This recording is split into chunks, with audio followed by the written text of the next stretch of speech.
Hello guys, मैं हूं आज़ाद सिंह। इस वीडियो में बात करने वाला हूं कि अगर आप एसएससी की तैयारी की शुरुआत करना चाहते हैं या फिर एसएससी में भी नए हैं और आप डिसाइड नहीं कर पा रहे हैं कि तैयारी की शुरुआत कैसे की जाए, किस टीचर का यूज किया जाए, कौन सी बुक आपके लिए बेस्ट रहेगी, तो इस वीडियो के अंत तक आपकी ये सारी चीज़ें क्लियर हो जाएंगी। हाँ, वीडियो के अंत तक बने रहिएगा और वीडियो को लाइक करिएगा और चैनल को सब्सक्राइब करिएगा। चलिए वीडियो की शुरुआत करते हैं।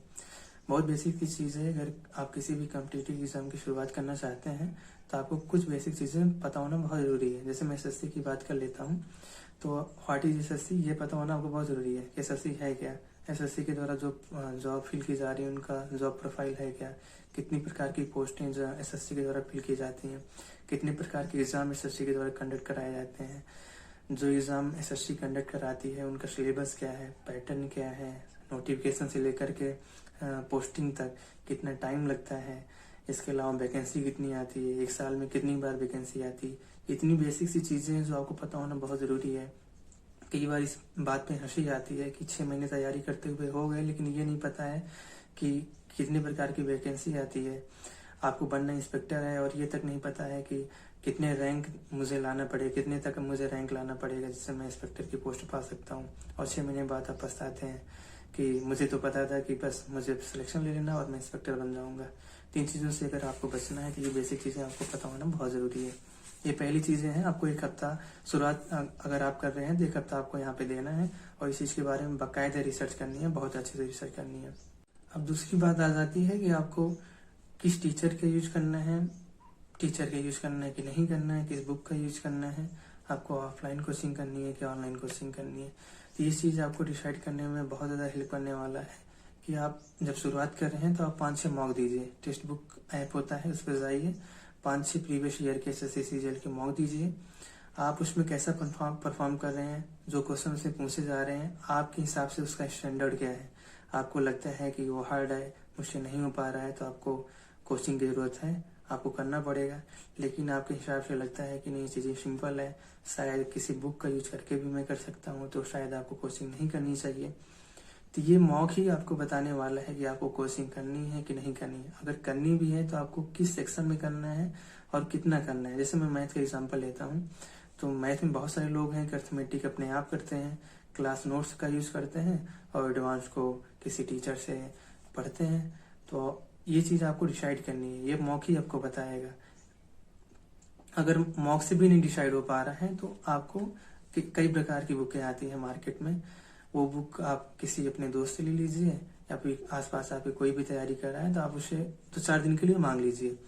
आप उस चीज़ को 2-4 दिन अच्छे से रीडिंग करिए, अच्छे से पढ़िए। आपको अगर समझ में आ रही हो चीज़ें तो आपको अगर ये लगता है कि मैं इस बुक से ही पढ़ के चीज़ें कवर कर सकता हूँ तो आप कवर कर लीजिए। लेकिन आपको नहीं चीज़ें समझ में आ रही है तो आपको टीचर की ज़रूरत है। फिर तीस चीज से आपको मॉक से और 10-15 दिन आपको इस चीज में पूरा देना है, मॉक देना है और बुकों का रिव्यू करना है, उनसे 2-4 दिन पढ़ना है।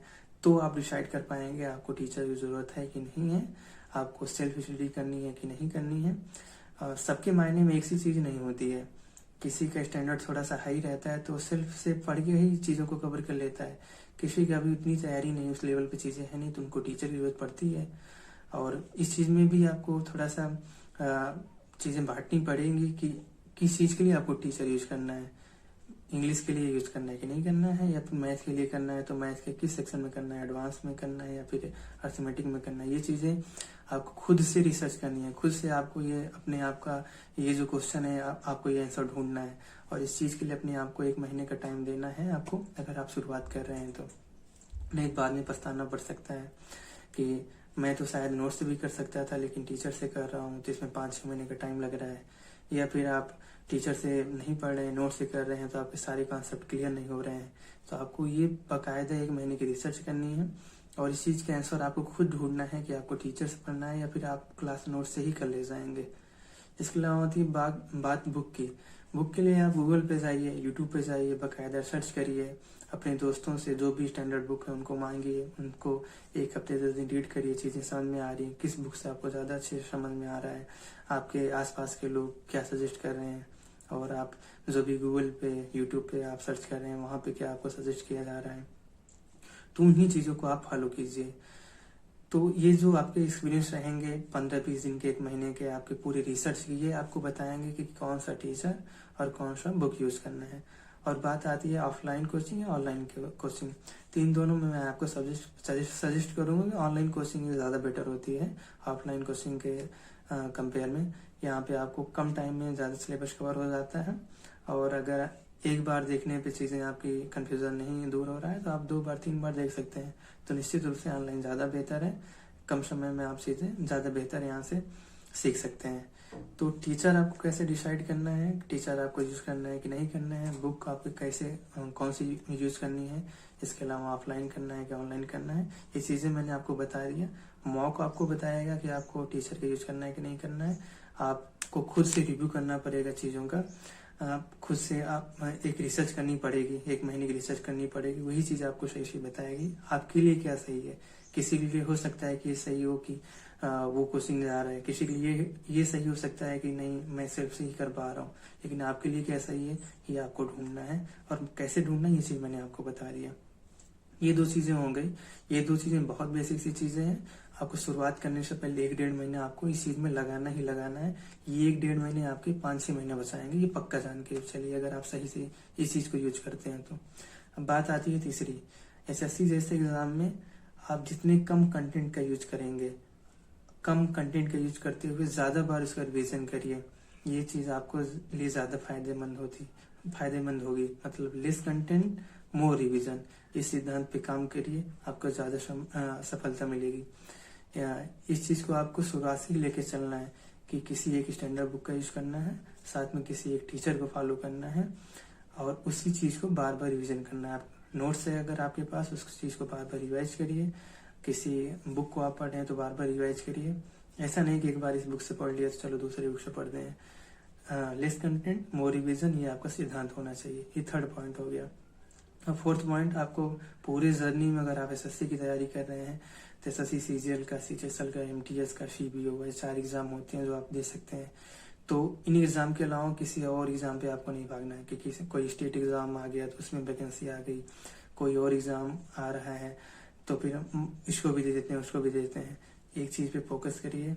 एसएससी एक कम्पिटिटिव एग्जाम है जहाँ पे कंपटीशन काफी हाई है।